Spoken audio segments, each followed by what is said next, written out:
Enemy of the state. An enemy of the state. Enemy of the state. Dank Podstash. You're listening to Enemy of the State's Dank Podstash. The Podstash is available on YouTube, SoundCloud, and everywhere else podcasts are found. Let us know where you want to listen, and we'll release there as well. If you want to help us improve the podcast, check out our shops at blackmarketmemes.threadless.com and dankpodstash.threadless.com. Links will be provided. Anything you buy helps us make the Podstash better. Business owners and creators, advertise on the Dank Podstash. Reach a larger audience, make more sales. Email us at dankpodstash@gmail.com for details. Washington State listeners, please check out Washington State Anarchists and Libertarians Facebook group. Help us expand the Agora face to face.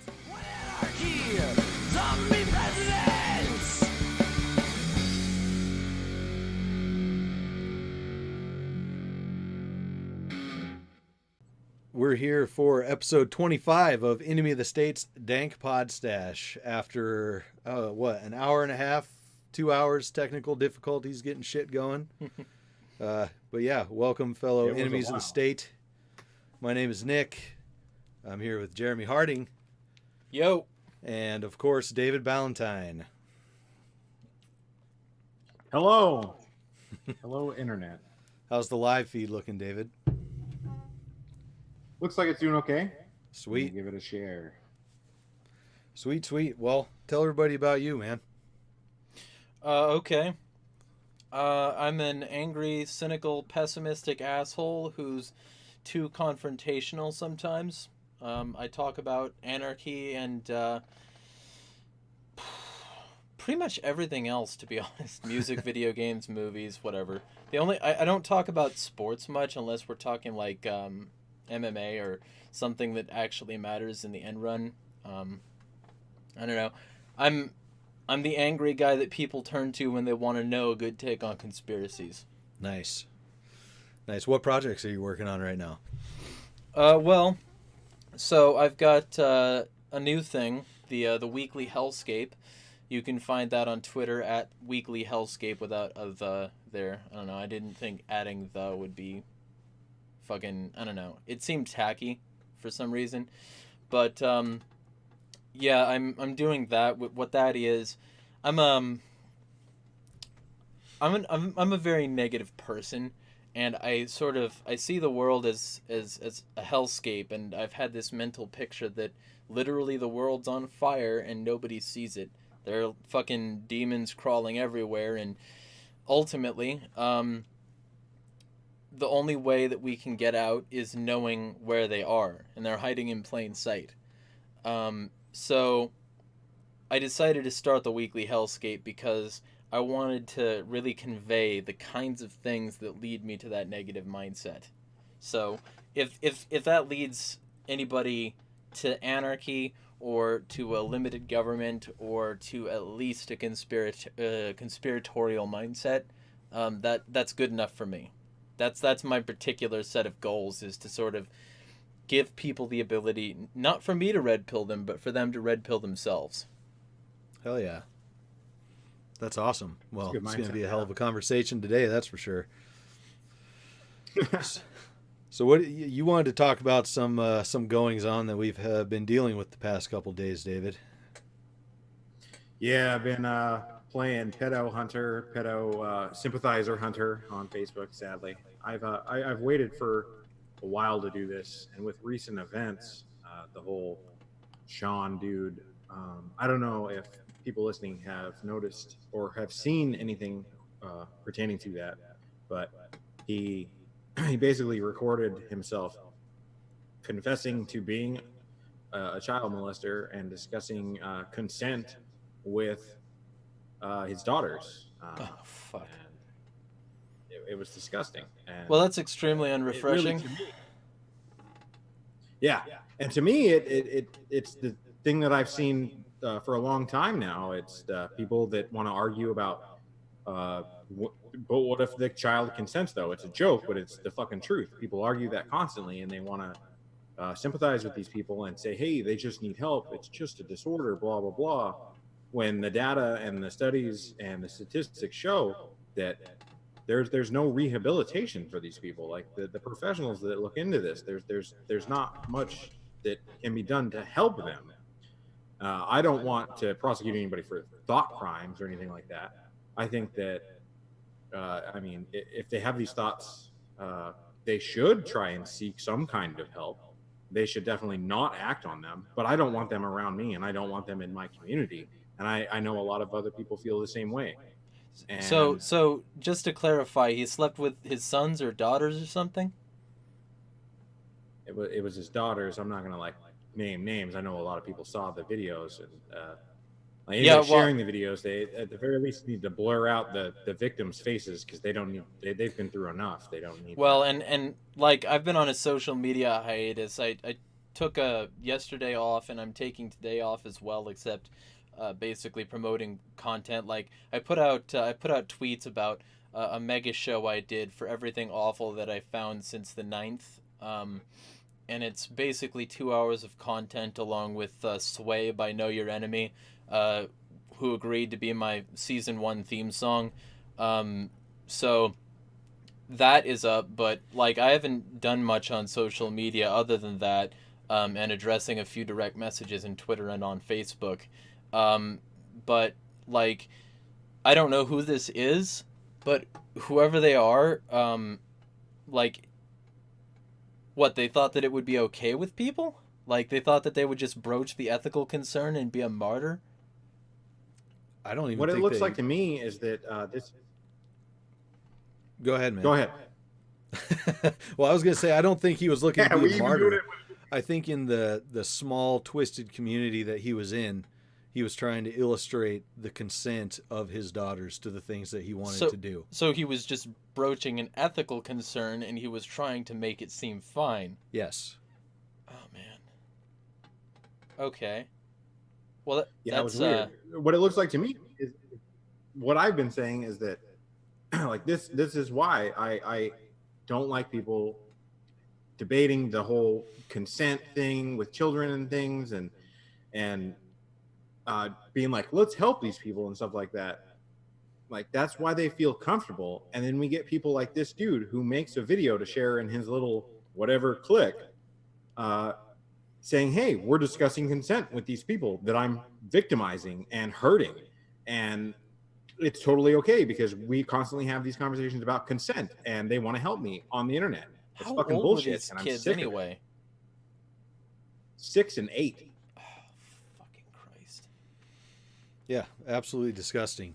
And the thing with consent that people are discussing, and I'll fucking name a name here, I don't give a fuck, but Jake McCauley and his Steam It article on this, the thing that these people from this side are discussing is that if the child can articulate the situation and consent to it with understanding, it doesn't matter the age difference. And that's not true, because understanding should be on the same level. That's why people of similar ages experiment with each other and not vice versa. There's power dynamics. There's all kinds of different things at play, and it's not right. And I don't want it in the fucking community either. I don't want to play with the idea of helping people, anything like that. I'm disassociating. So you fuck off if you're going to be an apologist, if you want to bring them in, or if you are one. Yeah, well, and also, like, that's why you don't fuck retards or animals, because they can't understand. They can't be at the same level of consent. And, you know, ultimately, it's a line that should be drawn because he was their dad, whoever this was. And so if he's their dad, they trust him implicitly, and they're going to do what he says because they're 6 and 8 and not like 12 and 14 when they're going through a rebellious phase. They're still in their pliable plastic, I'm going to do what daddy wants. I'm going to do what makes daddy happy. Which the fucked up thing she too, even said she it specifically said that's why. Oh, fucking... Okay, well, whoever that is... It was just because it made dad feel good, and that's fucking disturbing, man. And the dude needs to be fucking lynched. Like, I'm sorry, like, I have no fucking... I mean, because I'm not gonna pretend I haven't seen things like this before. I've covered pedophiles in various contexts throughout my content history. Very recently, I'm writing an article about pedo cops and how there's a huge problem with that. But ultimately, most of the people who do it because they're pliable enough to not say no. Yeah. They do it because it makes the adult happy and they look up to adults because they're kids and it's a survival instinct. They want to survive, so they do it. It's very sick. This person thinks it's okay, though? They thought that they would just broach it as an ethical concern? Yes. Yeah, and this is It's what it looked like in the videos. This is the thing we want to oust, is the support for that. I don't even want to have that discussion with anybody about broaching it as an ethically okay thing to do. Yeah. Not interested in having that in the community. Yeah, no. And I don't give a fuck if it splits whatever community, whatever we want to call this, the freedom movement, whatever. Well, ultimately, the survival concern is that, because you don't want to end up with, like, Sharia-acceptable societies that are disguised as anarchy. So you don't want to have that sort of thing seep into any sort of movement designed to end states, because pederasty is a heavy way to get kids involved in your political and or philosophical system before they know how to consent, so that they're raised to think it's okay. It's what the Greek philosophers did a lot of the time. It's what Roman Catholics did a lot of the time. It's what many Muslims do a lot of the time. And it's not... It furthers statism, not anarchy. Mm-hmm. It can't further anarchy to have that sort of thing in the movement, especially since nobody's going to want to touch us, since pedophiles are a minority. If that's what we condone, if that's what we support. So it's not a fracture of the community. It's a purification of the thing that we call the community. It's, fuck those people. Yep. What I've heard a lot from people who were just looking at the community and thinking about becoming an anarchist or whatever in the liberty movement, whatever you want to call it, they were unsure because there were so many people. They were like, all I hear is that there's pedophiles and rapists and all these terrible people that want the government gotten rid of so they can do what they want to do. And admittedly, I hear though, it so often that it's fucking ridiculous. Admittedly, though, there is that straw man argument where people will say that anyway as an excuse to not explore further. And there are people, for instance, who've told me in the past that I'm only atheist because I want to sin. So, I mean, being anarchist. But hey, if I spend a day trying to flush these people out and I get hits and hits and hits and hits enough that I can make a long post exposing a lot of these at least sympathizers and pedophiles, then that's ridiculous. I shouldn't be able to do that. I should have to struggle to find these people. Yes, I have it. It's still going up. I'm still doing it. Today I just posted while we were audio issues. I posted another one. Well, we're connected on Facebook, so you can send me that link. I'll spread it where I can tomorrow when my hiatus is over. Yeah, definitely. But that's not something. You can't have an anarchist community while also exploiting people from a young age to accept what you think. Anarchy has to be a free thought movement. It has to be a thought provoked movement. It can't be a thought pathologizing movement.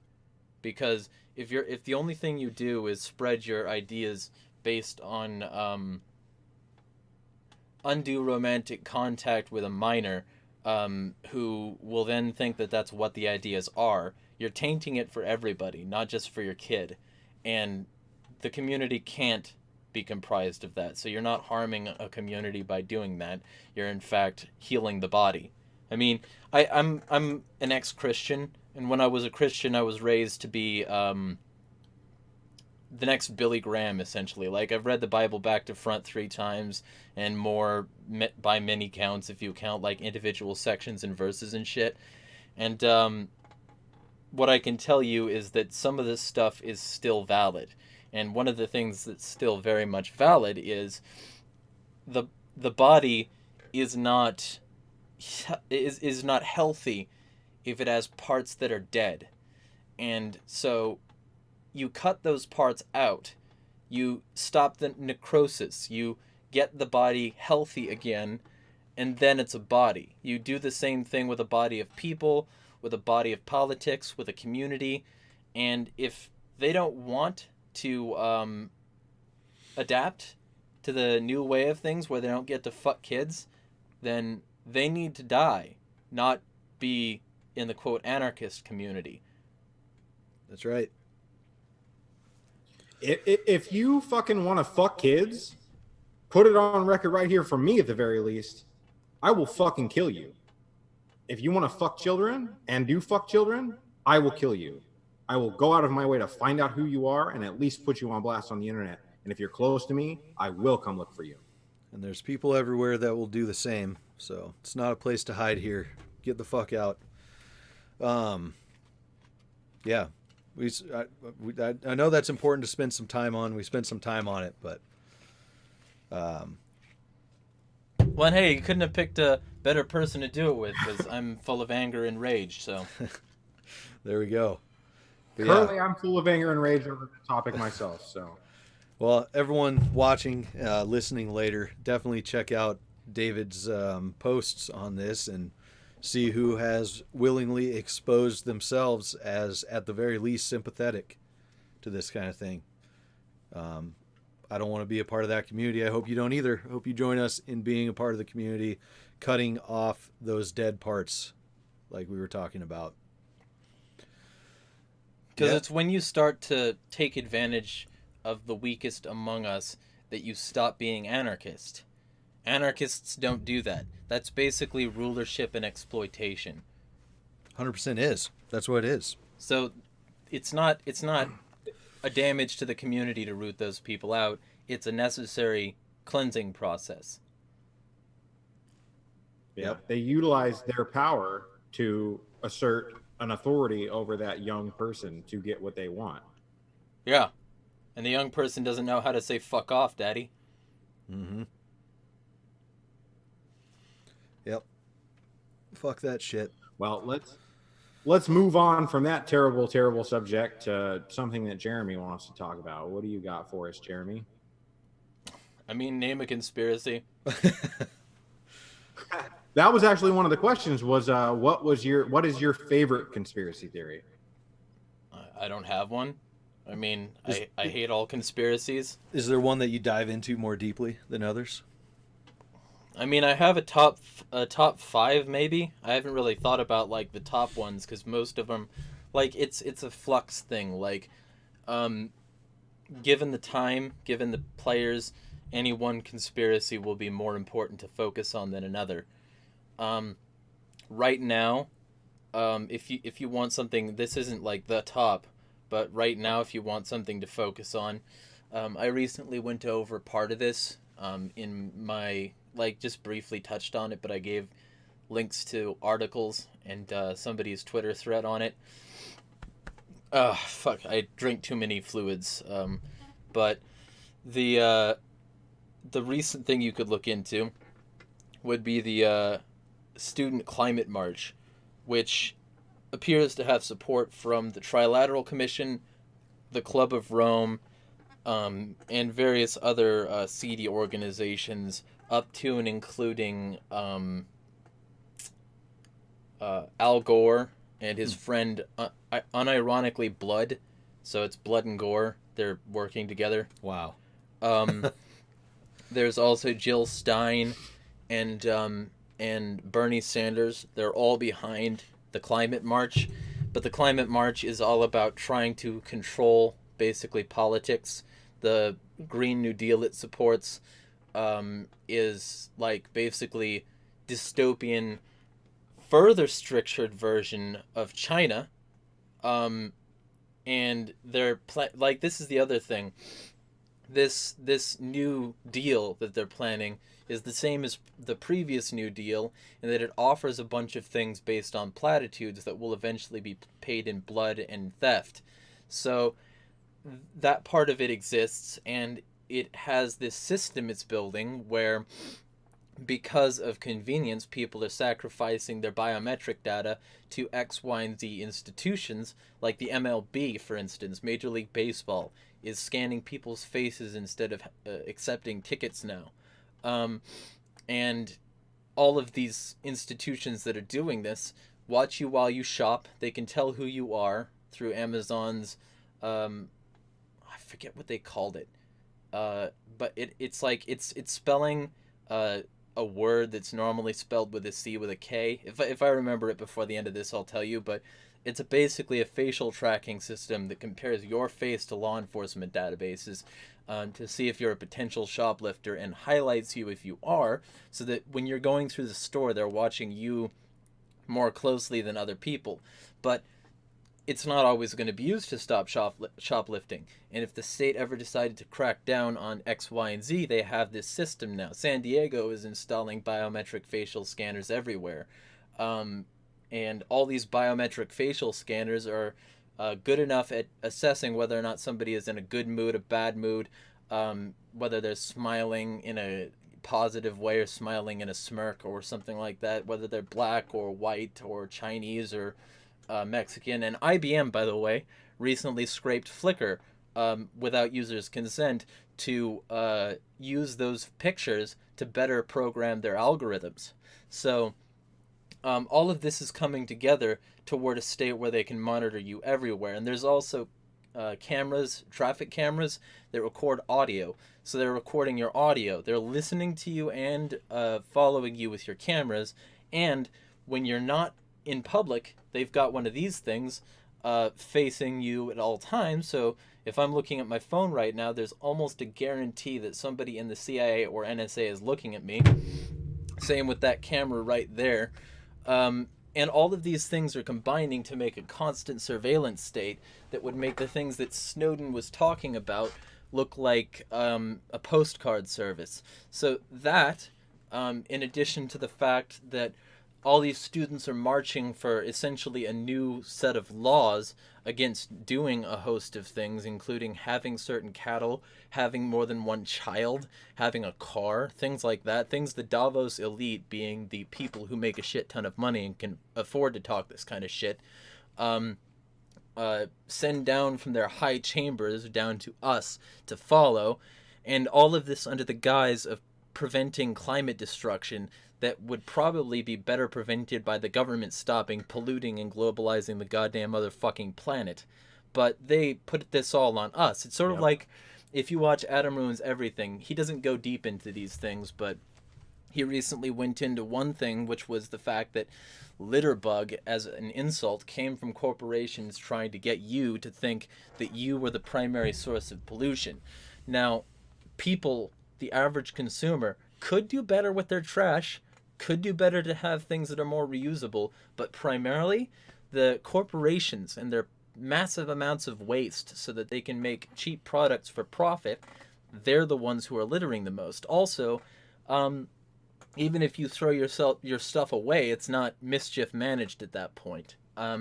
You still have ultimately a chance of this thing happening that I saw a shit ton of when I worked fast food, which is the wind is blowing and the fucking dump truck comes to pick up the dumpster and a bunch of it blows out. And that happens super regularly to the point where heavy wind environments are full of trash that people didn't just throw out their car window like the fucking crying Indian wants you to believe, but that corporations spilled out their fucking irresponsibly packed bullshit goddamn trash with overstressed workers that don't give a fuck. So, I mean, realistically, most of this stuff is controllable by corporations, like not controlling water like Nestle wants to, letting it flow where it naturally should by the water cycle, stopping depleting environments and aquifers so that people can get cheap water brought to their house. And beyond that, also not peppering landscapes with depleted uranium in the form of AC-130 rounds that deform babies. Also not dumping huge amounts of toxic waste in heavy snow environments in the middle of China and Siberia. because the government's the single greatest producer of waste on the planet. And then maybe not blaming the common person for using a Starbucks straw for the plastic that's in the ocean, when the primary reason there's plastics in the ocean is because of an environmental policy based on globalism, when everything should be much more localized. Maybe we should start standing up for ourselves, because they're building a surveillance state and a global control grid around platitudes that our kids are being exploited, talking about kids being exploited, into supporting without knowing the consequences or having any idea of what they're saying. That's the reason David Hogg and Emma Gonzalez can go shove a cock in their mouth, because they need to realize that their impact is much greater than what they understand. They think that they're doing something amazing because they're getting a lot of positive feedback, but that positive feedback is the treats, not the leash, and they will get yanked eventually. Absolutely. Anyway, I could rant for this for fucking of... hours, so. Yeah, there was a lot in that. Let's chop it up a little bit. What was... let's see. So what I got from that was your opinion on the whole climate change conspiracy is that the government, no matter what, is going to continue to pollute, and no matter what we do as individuals, they will probably take that gap. So if we stop polluting this much, they will pollute more. Well, and it's also a little bit crazier than that, because they're not only polluting, but their primary pollution export is fucking rivers of blood. The military-industrial and police-industrial complex, both combined with a heavy intelligence industrial complex, have created a globe where they're watching you at all points to make sure you don't step out of line. Now, what fuels that? Well, the petrodollar, or in some cases, the lithium dollar. And both of those, which, by the way, the lithium deposits in many of these countries that the U.S. invaded, is proof that your hybrid car isn't a way to remove yourself from global warmongering. So you can shut the fuck up, hippie. But to the side point, the primary traffic for all of this is the blood that flows. The U.S. government has found very easy inroads to making people not think about where their resources come from. The fact that you can get international 2-day shipping is because of people dying. The fact that you can get all this convenience, and the fact that you primarily run your car on gas, for instance, is because of people who died. Is because of innocent civilians killed every day to maintain a regional foothold in countries that aren't the U.S. Now, why? So that the U.S. can deplete every other country until they're the last one with oil deposits, so that when they default on the dollar, people still have to be their bitch. So everybody, I completely agree with all that. Yeah. Yeah. So I mean, the fact is that the government is the reason so many carbons are still being pumped out. That's the reason the coal and gas lobby are huge still. That's the reason, even under Obama, they were huge, and Obama was still dropping bombs on the Middle East, still being the first president to kill 2 American civilians. And not to mention that, but, and I'm not looking at notes, this is all stuff that I've been angry about for a while, but, we're talking about... So the best way to get away and to help the environment, the planet, climate change, or whatever, is to get away from government. Yes. To abolish it, to get rid of it. It's the biggest problem. Yeah, and really, the mentality that we have to ignore the consequences of our actions because it's all on autopilot, that was handed to us by the government. That's the reason they wanted the New Deal. Because if you can control people based on giving them free shit and platitudes, if you can get people on board to, whatever policy you might have, because you also boosted their farm, or you also boosted their mining, or you also boosted their manufacturing, they will do whatever you want. And in this case, students get a free day off from school because They went and sucked a politician's cock for a day. Mm-hmm.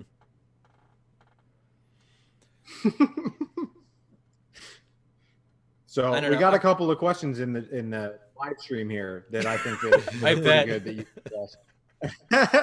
Not about sucking politicians' cocks, but Well, sometimes literally. So let's Hey, see. did you know that the feds recently decided to unseal the Epstein documents? We're gonna finally see who was on that plane, for how long, and why. Hell yeah. That's going to be interesting to see. Talking about that. Well done. So how do we avoid cameras short of becoming Amish? You don't. Ultimately, the only way that you can avoid this stuff is by trying your best to monitor yourself in public, or absolutely never revolt, absolutely never destroy these motherfucking pieces of tyrannical garbage, absolutely never understand the full extent of the technological oligarchy that exists over you, and absolutely never have any sort of violent or, destructive revolution against it, because that would be a violation of the Smith Act to advocate, so I can't advocate it. Never. Definitely don't do that.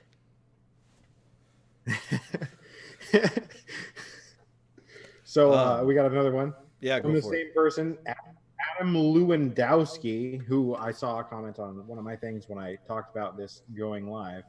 What about people losing the skills to repair objects versus objects? Yeah, planned versus replacing obsolescence is a fucking bitch. We need to get back to the point It where definitely people is. aren't throwing shit out on a regular basis. But that's another thing that the government does best, because when the government, I've seen countless examples where the government will have a fire sale on old things that they don't use anymore, like old equipment, and whatever doesn't get used gets either given to an e-waste department so that they can cube it up like Wall-E and shove it somewhere, or so that they can repurpose it for things that are, basically like, pens or whatever. All that manufacturing has additional carbon because people aren't interested in doing it themselves. And in doing so, we have a huge environmental problem because people won't take that power that they definitely have into their own hands to actually do what they need to do in terms of learning to repair, learning to make new things without the help of a corporation, and learning to run things, off grid. All of that's important.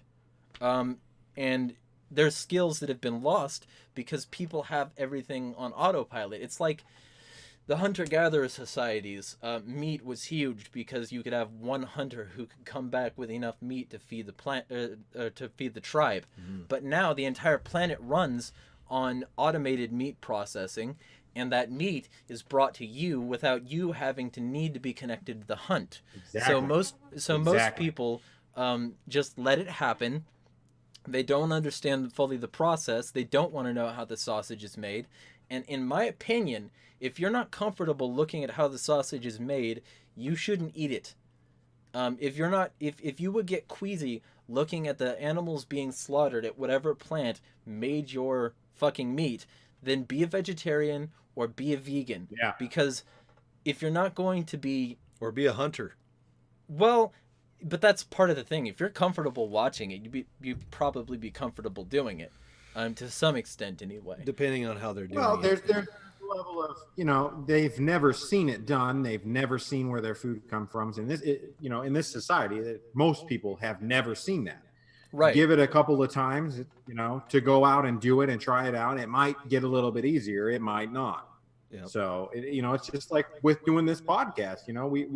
We had a bunch of technical difficulties. We had to work through it and practice. Like somebody could have went with that and just been like, "Man, it was too hard. Fuck this. We're done," and just not done it. Mm-hmm. But we plugged through and dealt with it, and we were fine with that. So it's about the Absolutely. same thing.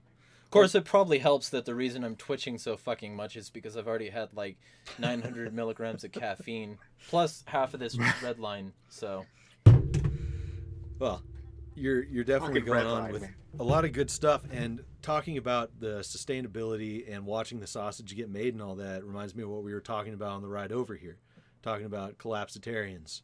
And I don't think the majority of collapsitarians are ready for things to collapse in the way they want them to. If they're still buying their meat and not raising it, hunting it, gardening, anything like that, what the fuck do you think is going to happen when the economic system goes down? I think they kind of hope, not all of them. I know some Sure. collapsitarians who are actually prepared, but I think some of them just kind of hope that they can form a community after, instead of forming it now. I think that it's mostly just like there will be a thing that comes instead a of bunch I'm of going to be the person who makes it. What was that, David? It's just a bunch of LARPing. It's just a bunch of LARPing. Like a bunch of people on the internet that are like, hey, let's be collapsitarians because it'll never actually happen, but it'll be fun right now because it's a joke. Ha ha ha. Sure. And, Yeah, like no, those. if it happens, like you're gonna have to do a lot of shit. It takes a lot. It's not, you're not gonna be able to sit on your ass and do the things you're doing day to day right now. You're gonna have to put a lot of effort into it. Yeah, like It's not gonna be those fun. people who make those helicopter and wood chipper jokes that, like, I mean, you're not going to throw somebody out of a helicopter. You don't have the fucking balls. And in real life, the person would have an equal capability of throwing you out of the proverbial helicopter, or in this case, into a gulag. If they're truly a communist, you probably won't be able to throw them out. If they're truly like a state communist that deserves to be thrown out, they're going to put a bullet in you, you know? Collapsitarians get the bullet too. And ultimately, like that combined with the wood chipper, most people get queasy at blood. Most people wouldn't be able to put somebody in a wood chipper. And like I've had the conversation with a few people who, like, you know, didn't like my assessment of the jokes, and like were upset that I was saying they weren't joking when they claimed that they were. But if it's a joke about like trespassing, for instance, and you don't make that clear, that makes us look bad. If anything, that's the part of the community, the actual community, that needs work, is our image to the outside as a bunch of violent shitheads. Because violence is fine as long as you've been aggressed upon, but ultimately, most of these people haven't been aggressed upon in this way, and they just use whatever excuse they can on externalizing problems that they could solve themselves. You should reserve violence for those incidences, you know, those instances that need violence. And it's not even, in my mind, we've talked about this before, Nick, it's not even necessarily violence in my mind, it's defense. Yeah, violence versus gonna, force, you know. defensive force. Yeah. Well, I mean, I try not to get too much into this because I don't hate the guy, but that's Passio posting. Right. I dislike it when people just automatically source that because it's still violence. I'm still violating somebody if I stab them in the stomach. Even if Am they I quoting Passio by saying that? I don't even follow Passio. It's a major Passio thing, the violence based on the word violate versus force and defensive force. Well, not fuck Passio. He's a reasonable person. Fuck Passio, I'm sorry. Although I think he is sort of a Are personality you sure cult. he's reasonable? No, he's definitely a personality cult. Well, he might not be. Yeah, but he's people not- follow he's not him reasonable. cultishly. So Well, see, because I grew up in the church, so I'm used to people talking esoterically. So, Right. I mean, I think that probably changes but it somewhat. some of the things that he talks about are just absolutely fucking ridiculous. And Absolutely. It's like, wow. They But put me one in a of the room with things the that he dude, talks have a about is that conversation with him. violence versus No, force. unreasonable. No, Yeah. okay. Well, I didn't know I was putting a quote. That's on you, Nick. You put that in my head. Hey, I think Passio has some great stuff, and then I think he has some batshit crazy stuff. I think his presentation on order followers was amazing. There's a lot of really good stuff, but then there's a lot of shit too. So you just gotta, like I used to say when we first started the podcast, don't throw the fucking baby out with the bathwater. But to bring it back to collapsitarian thought, that's something I've been thinking on a lot. And like we were saying, build the communities now if that's what you want to do. I'm not into the idea because I don't think that collapsing the system without the majority of people knowing how to be free themselves is going to do a goddamn thing. It'll just be like a lull of statism and then an immediate peak of massive statism. Yes. Yep, that power vacuum that we referenced quite a bit. That's what's going to happen. Oh, and of course somebody can screenshot that and take it out of context to make it seem like I was like Sikh Heiling, but whatever. We know you weren't. Yeah. There, Don't do I got that, one damn too. it. Now they got me. Well, I mean, you are talking He's with like, somebody oh, this is who's the been... problem with being on video. What? And you know, you are talking to somebody who was inducted into alt furry, even though I was never either of those What the fuck things. is alt furry? Okay, so alt furry is alt right furries. Yeah, please elaborate Jesus on Christ. Yeah. how Well, even. Well, I mean, it's possible, and I've seen them, but the reason I was called okay, so there's two types of alt furry. Sort of like there's two types of alt right. There's the alt light, which is like Milo Yiannopoulos, and fucking Ben Shapiro, right? Those sort of like far right, but like not, well, I mean, from that angle, far right, but Sure. not quite, you know, Nazi people. And then there's the alt-right, who like started the whole thing. Richard like this, Spencer. Those kind of people. he's alt-right too. Okay. The alt-right isn't Richard Spencer. The alt-right is Stormfront. Okay. The alt-right is the kind of people who do NZ mosque shootings. Mm-hmm. But alt furry, They're people- fucking Nazi. Even Yeah, though yeah. they want to argue that they're. But alt furry is people in the furry community who got tired of being pushed around by social justice warriors. And the furry community, the part of the reason it's there is because people want to express themselves in whatever way they want.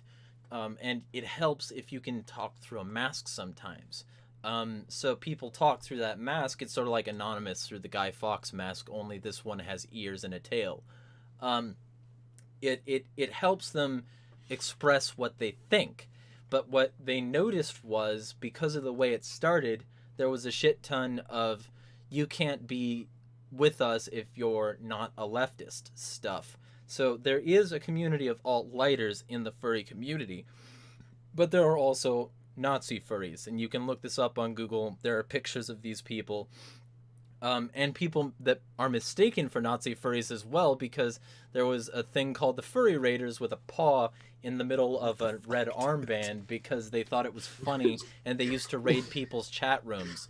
But all of this... What kind of fucking planet do we live on? Yeah, well, yeah, but at the same time, like, I was one of the first people on the initial alt-furry block list on Twitter. I was one of the first people that they thought of when they thought of an alt-right furry, even though I've been accused very recently of trying to inject communism into liberty because of anarcho-coalitionism. I've been called a fascist, tanky, so many fucking different things by so many different fucking people, and, you know, it's part of the thing. Like, you know, so if people wanted to make some sort of connection between you guys and Nazis, having me on would be a thing anyway. But you know, I'm assuming you at least saw me get called a fascist once, so whatever. I mean, it's all in the wind. I've been called a fascist. Yeah. I've been called all sorts of things. I think it's Nick like a has too, stripe. so, I mean, Until you get it, you're not like a certain rank. Well, the Dank Podstash page already got, by, I can't remember his fucking name, but we were alt-right Nazis for making a meme featuring Jordan Peterson's face. Oh, with yeah. nothing that he said involved, just for the fact that his face was used. And Jordan Peterson's a leftist. Mm-hmm. For anybody who's listened to his stuff and read what he writes, he's a bleeding heart leftist, liberal. He just didn't want to be told what to do by a government. Right. Mm-hmm. Yep. You It's mentioned crazy. Do you have more questions, David, or can we go on to something else? Are there any more questions in the chat? Let me see. Yeah, I bet I'm pissing off at least one person, and like at least another is. Nobody's like... mad yet. Okay. Well, Somebody that's a joked first. about furry being Guy Fawkes, which I found that funny. I laughed while you were talking about that. You know, there are a surprising amount of people in the furry community who make that joke. who have like a fox with a Guy Fawkes mask on or something like that. That makes sense that would occur. So we got one. So in your opinion, minarchism is the short-term answer. No, fuck you, fuck small government, fuck off. Yeah, well, Sorry, that's my answer. and minarchism will never be a short term. Right. Minarchism, like, that's that statist lull. I mean, there's still going to be people who want the government even if collapse happens, which means essentially that is minarchism. That's when the state is small, and then it'll take a massive spike because people will beg for anything to make it stop. That's the reason George Soros and his Oro Apeo fucking cui bono fucking assholes, that's the reason those people exist, because they can exploit chaos. Right? Gradualism will never happen.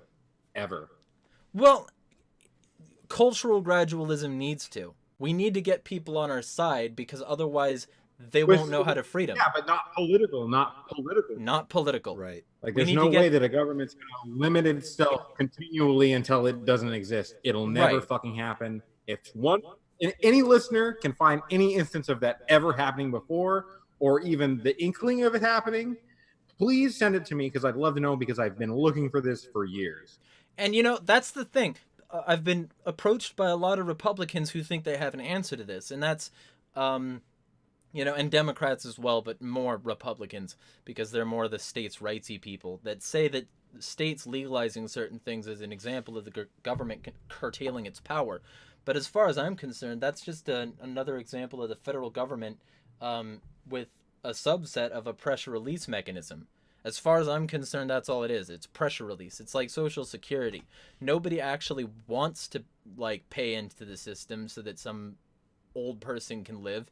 Nobody actually wants that, and if they did, they'd send grandma more checks. Mm-hmm. You know, ultimately, people have to want it. People have to want anarchy. People have to want freedom. That's the reason I just talked about cultural gradualism. We have to move people toward it. Yep. I lost my train of thought halfway through, but I hope I sealed the sentence well. Okay, well, here's Absolutely. a good question that fits right in with that. So what is the end game? Perfect society. That's a question from Adam Lewandowski again. There is no perfect society. Perfection and equality are both impossible concepts. Yeah, utopianism, Exactly. pipe dream. Bam. That's something I tell people. Never going to be that. Every particle in and of itself, every like tiny little unit of energy is imperfect. There is no perfection on a physical model. There is also no equality on a physical model whereby two particles are exactly the same, or two base units of matter are exactly the same, and certainly not when they collect. So if no two things can be the same and no thing can be perfect, then no two things can be perfectly the same. Equality and perfection are both impossible concepts. They're maybe good things to shoot for, but personally, I won't shoot for equality, and I'll barely ever shoot for perfection. Because as much as I hate this statement, because it's usually uttered by people who don't want good at all, perfection is the enemy of good. Yeah. I mean, think about any random little thing anybody does. You do in your personal life. You're working on a project. Can you get it to perfection? No, never. You will always think there's something better that can be done with it. You can get and there close, will be, where you feel like this is pretty good, but yeah, and there will be more you can do with it. Like nothing. Thinking a Yeah. project is finished is losing the fight. It'll Yes, never be done. Yes. The great work is never done. Let me rewind back real quick to, we were talking about cultural gradualism and coalitionism. Changing the culture, the way the culture thinks, operates, interacts. And this also ties in with the rest of what we've been talking about, of presenting a unified front of logic and sound ideas for the culture to see, to get that going. Yeah. And that brings coalitionism into it. Yeah. To work together to do that. So, anarcho-coalitionism, first thing, people get the wrong idea. It's not as though every anarchist has to work together on the same thing except anarchy. ultimately what it is it's different schools of anarchist working on coalitions within the greater coalition, so that, like, think of it as splinter factions, only reporting upward. So splinter factions without the lack of reporting. And then, obviously fucking probably somebody'd form a splinter faction, but that'd be getting lost in the weeds talking about whataboutism. But the primary goal of coalitionism, I coined the term a while back because I thought of, like, cell structure. I thought about, like, for instance, Heinlein's The Moon is a Harsh Mistress, how he had units working with units and reporting to units. Now, his thing didn't really... it was designed to have isolation between the units, and I don't think that works very well because, like, in the end game, because people will want to know eventually what they're involved in. I mean, I think that's great for a fictional society, but I don't think it's fantastic for application. But it has an interesting point, is that we need to be organized. Panarchy in the past has been just a general statement, come together, like a Beatles song or some shit. And it's ultimately what ANCOL is, which is anarcho-coalitionism, but it's a looser way of putting it. Anarcho-coalitionism is my approach to organizing that and making it militant. The reason in my banner that I designed for it, I used the anarchist symbol that had been used repeatedly, which is the circle A, but it has an AK-47 with a bayonet attachment as the thing that comprises the bottom of the A. The reason I have that as the thing is because it's also sort of like my version of the porcupine or hedgehog of libertarianism, where basically don't fuck with the coalition because it's literally a coalition. You fuck with my ability to work with fellow anarchists and you're going to get the bullet or the bayonet or the whatever I need to use. I didn't want to use the fist because I thought that, like, that would be too much in one strain of anarchy. Sure. Everybody can speak the language of the gun, but when you start doing this symbol, people think black power or white power, respectively. I didn't want to go that route. So everybody speaks the language of the gun. Everybody knows what the gun is. And so I decided to use that as the symbol. And the reason I want that hostility is because the point of anarcho-coalitionism is that we're going to make anarchy happen, even if it takes taking out aggressors. We're going to have a violent response to people attacking anarchists, to people trying to employ the state upon anarchists. It's basically the fuck around and find out element of the non-aggression principle in play. And it's different from panarchy because panarchy, basically, they want total synthesis. Whereas I just want the primary goal to eventually be met. I don't care if it happens after I die, of eliminating the state. And what that's going to mean is not everybody's going to agree on all projects. But, if I can get, a coalition under the broader coalition of syndicalists and mutualists retooling part of their local economy, while I also get the agorists and the ANCAPs to build, functional business societies where people are functioning in the black market and the black market transitions the white market. If I can get that sort of thing going along with the anarcho-communists and their free co-ops and their, working along with the anarcho-primitivists who normally want a lack of technological innovation, if I can get all these people working together under specific goals, and if these people are willing to work voluntarily on specific goals, then they're already part of ANCOL. Whether they accept the label or not. They're forming a coalition, they're making it work, and they're going against the state. And that's what it ultimately is. It's ultimately trying to make the state obsolete and also being completely hostile to the concept of them removing us from our ability to do so. Fuck yeah. Yeah, we talked about Nick, anarcho-coalitionism in, I think, episode 1 of our show. Even it was brought up. Yeah, based off of Jeremy's idea. Yep, and So it's Absolutely. definitely something I'm very interested in. Everything he was just saying right there is spot on. I agree. So and it's gonna seem like a terrorist organization to people because people are used to seeing, like, I've already been told that my logo is eye-gougingly edgy. But that's sort of fucking the point. Like, if you can't handle a logo, you're not going to be able to handle a stateless society. Mm-hmm. I've always been partial to the cobra coiled around the hand grenade. Fuck around and find out. Yeah, well, and that's the image that came up in my brain. Absolutely. You know, or the Will Smith, you know, don't start nothing, won't be nothing. Yeah. You know, because that's the thing. Don't start no shit, won't be no shit. Yeah, but that's the thing. You gotta present that aggressive front to an aggressive people. You say Absolutely. You're going to, like, violate my rightly held boundaries, which is my definition of aggression, the violation of a rightly held boundary. You say you're going to violate my rightly held boundary. I say be prepared to eat metal. That's right.